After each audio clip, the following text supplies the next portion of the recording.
నమస్తే. డబ్బులతో రేవంత్ రెడ్డికి స్వాగతం.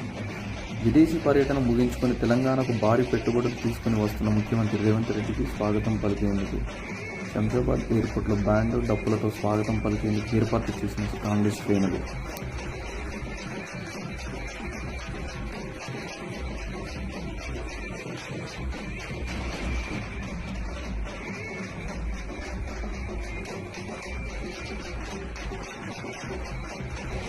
హైదరాబాద్ చేరుకున్న ముఖ్యమంత్రి రేవంత్ రెడ్డి శంషాబాద్ విమానాశ్రయంలో ఘనస్వాగతం పలికిన ఎంపీలు, ఎమ్మెల్యేలు, పార్టీ శ్రేణులు.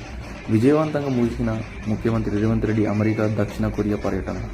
పెట్టుబడులే లక్ష్యంగా సాగిన సీఎం విదేశీ పర్యటన. ఇవాళ సాయంత్రం కోకాపేట్లో కాగ్నిజెంట్ కొత్త క్యాంపస్ను ప్రారంభించనున్న సీఎం రేవంత్ రెడ్డి.